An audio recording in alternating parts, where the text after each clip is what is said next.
Gusto ko lang i-share sa inyo guys kung paano natin ikabit ang ating 3-phase motor sa ating single-phase na power supply. So kung paano natin yung ikabit guys, yan ang gusto kong ituro. Bago natin gawin yun guys, dapat gumamit tayo ng capacitor, running capacitor. Dahil ang ating motor guys ay 1.5 HP. So bali, ang 1 HP nito guys ay dapat 25 to 30 microfarad. So 1 HP siya, gumamit tayo ng 30 microfarads. So ibig sabihin 45 microfarads para sa ating 1.5 HP. So ito na siya guys, nilagay na natin. Ngayon pag-aralan natin ngayon ang connection, kung ano ang connection niya. Ito na yung single phase power supply connect to 3-phase motor natin. Itong motor natin guys ay 3-phase ito. So bali, ito na yung stop button natin. Ito na siya. Ito naman yung start button natin, no? Ito na yung M natin or magnetic contactor natin, no? Nakakabit sa normally open, 14 at saka 13. Ito naman yung sa power supply natin, guys. Na capacitor running, 45 microfarads, 1.5 HP motor, 3-phase.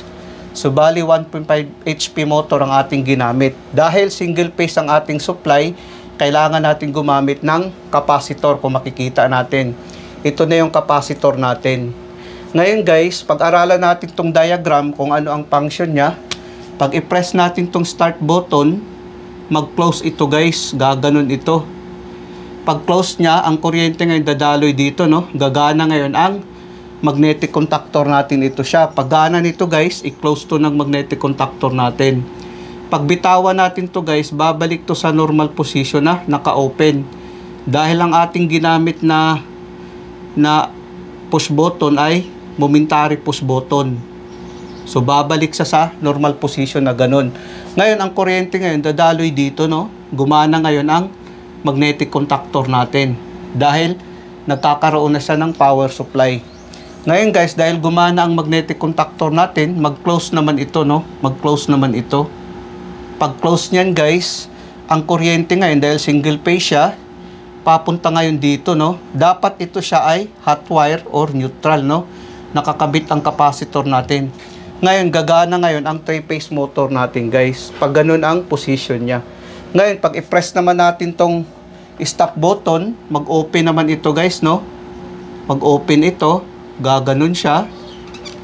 Ang kuryente ngayon hanggang dito na lang, no? Mamamatay ngayon itong magnetic contactor natin. Pagpatay ng magnetic contactor natin, guys, mag-open ito. Ngayon, mag-open naman ang contact nito, guys, no? Ang contact nito. Mag-open siya ngayon. Ganon. Pag-open niya, mamamatay ngayon ang 3-phase motor natin. Pag bitawan natin to guys, babalik to sa normal position na naka-close dahil momentary push button ang ating ginamit sa ating stop button. So, ganon ang position niya ngayon. Ngayon, i-try natin guys na ating paganahin. Paganahin natin ngayon, no? I-on natin ang circuit breaker natin. Ilapit natin to para makita. Ilapit natin guys, no?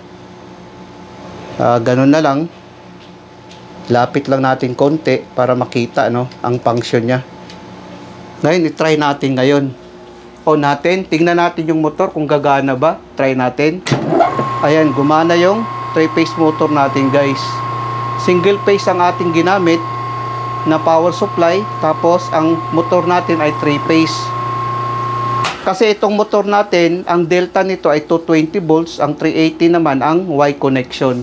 So ganun ang function niya guys, no? Kung makikita natin, gumana siya ngayon. So kung titingnan natin guys, ang motor natin ay hindi naman mainit. So okay lang siya, no?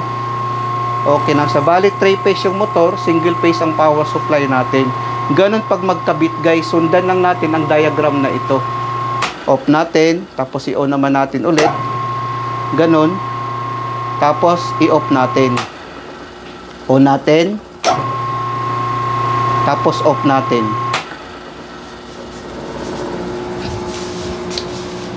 Sana guys, nakapagbigay ito ng konting kaalaman sa mga baguhan. Maraming salamat sa inyo guys. Hanggang sa muli.